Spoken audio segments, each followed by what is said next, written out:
I read 600 books in 2020.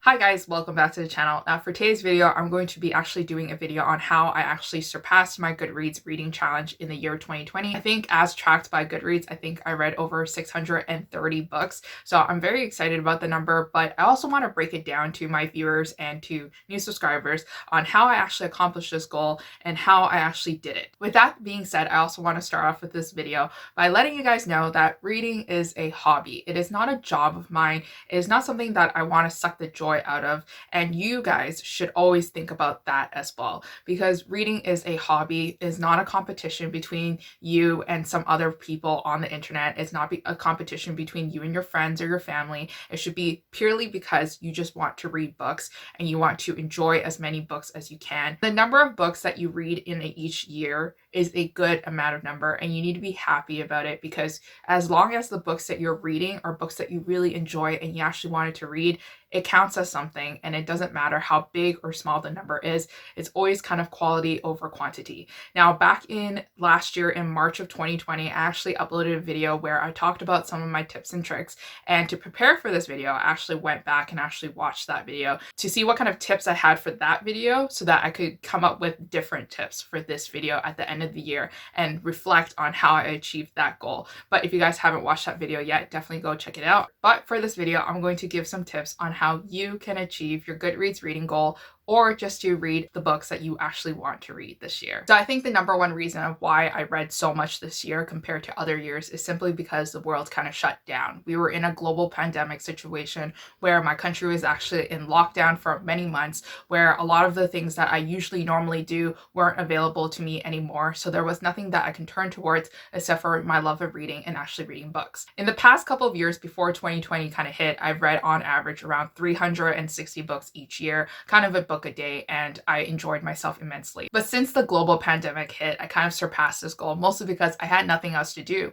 I mean, normally, typically in the summertime, I would be out on the patio, enjoying a nice margarita, enjoying a nice glass of wine with my friends and my colleagues every single day, going out on the weekends, and just enjoying life and really just soaking up all the sun. But now, because we were in lockdown for the greater part of this year, I was lucky enough to be living in the suburbs, in the areas where we were not that crowded, and I can actually go out for walks with my audiobook. But with the news of the vaccine and the loosening measures of lockdown, I can already see in the future that the number of books I read per year will slowly decline and will never kind of reach in the 600 marks ever again. Now, if you guys followed me for a long time, you guys would know that I don't really do traditional videos. I don't really do a wrap up for each month, so you guys can never know how many books I actually read in each month, and you guys don't know what books I am reading each month until you guys see some special videos that I post. Normal people post TBR videos, but I tend to not stick to a TBR because I declare myself as a mood reader, and I really just pick and choose which books suit my interests. But upon reflection, I am a mood reader in a sense, but I'm also a strict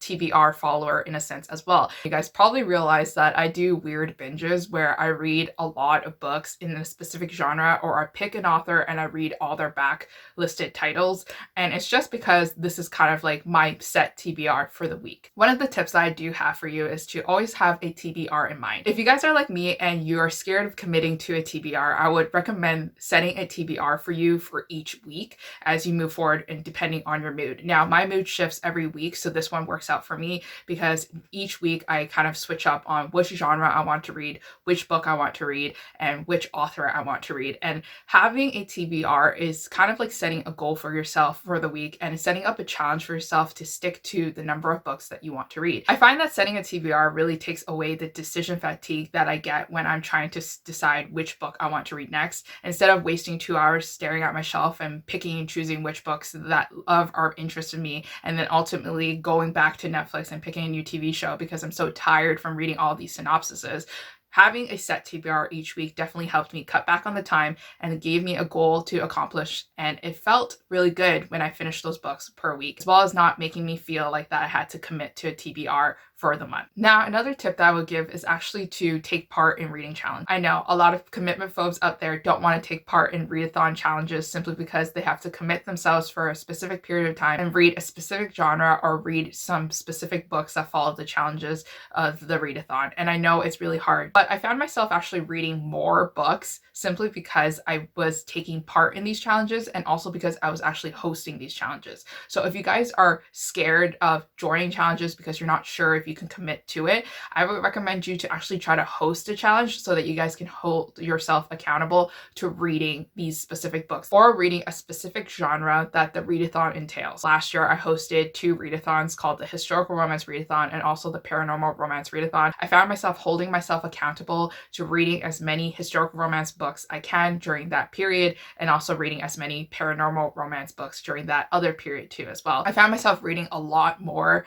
and also being able to fall in love with new genres that I never thought that I would be able to fall in love with. My next tip is to really be excited about the books that you're reading. One of the things that I really do is that every Sunday at night, and I try not to do it like too late at night because I do have to go to work for the day, but somehow it just always ends up from 12 a.m. to 2 a.m. I'm on my library's website and I'm researching books that I want to read for the week. And I find titles that I'm extremely excited for, whether it be authors that I really want to try, whether it be titles that I haven't read before but I've been meaning to read, or whether it be a specific genre that I'm in the mood for.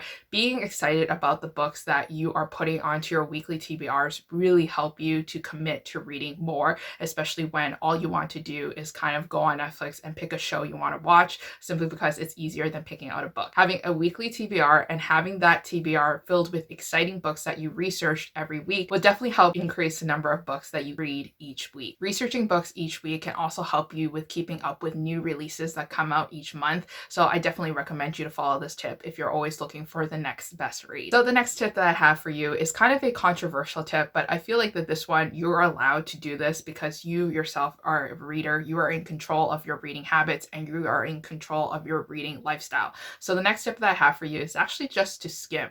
There's a lot of parts in the books that may be drier than the rest, that may not captivate your interest, and that may be taking a long time to get through, and that may not add value to the rest of the book and to the main plot line of the story, and also to the main purpose of why you're actually trying to read this book. So if you are comfortable enough, try to skim the pages and try not to read every single word. There are a lot of videos out there that teach you how to properly skim so that you can still get the general gist of the novel. So definitely go check out those tips on how to properly skim the book. The next tip that I have for you is something that I felt that it really helped me in the last couple months of reading. And it's actually to have bookish friends and to have people that read books similar to your books that you want to read.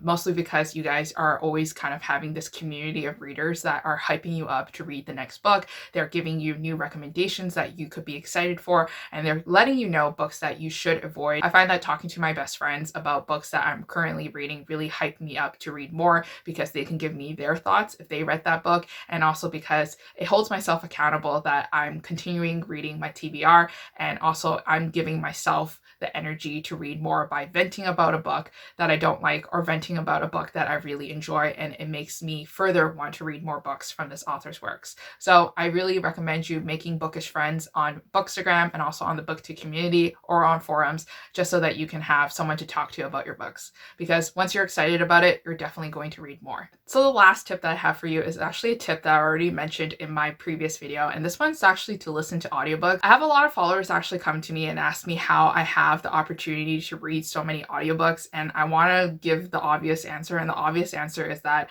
I borrow majority of my audiobooks from the library. I'm kind of in a very privileged situation where my libraries are very fully stocked and fully shelved with audiobooks, and I can borrow them for free because I live in the city and I live in cities near the cities and they have associated programs. So I actually have around 4 libraries that I can access to from different cities, and this one has definitely helped me a lot with the reading challenges that I took this year, and also helping me reach 600 books because they just had so many audiobooks and they were all free and I could listen to all of them without even like having a thought in the world. I read these books also at 3 times the speed, and I know the speed might sound a little bit high for some people, but I also talked about it in my last video about how if you were to train yourself every single day and building up the speed of the audiobooks, your brain will be able to comprehend the story quicker and faster too as well. So don't be intimidated by turning up the speed if you want to read the book a little bit faster. But anyways, that is it for the summary of how I basically accomplished my reading challenges in 2020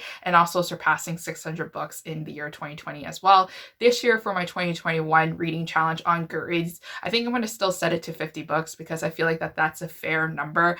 And then I'm going to see how many books I can surpass that challenge. But I've learned from previous reading challenges that I'm not going to put a stressor on myself, and I'm not going to focus too much on the numbers and trying to beat myself from last year, because that definitely took a lot of the enjoyment out of reading for myself. So I'm just going to continue reading whatever I want to read and seeing that number grow as I continue to love the books that I'm reading. Share your tips down below so other readers can see what your tips are. But until next time, I'll see you guys again. Bye.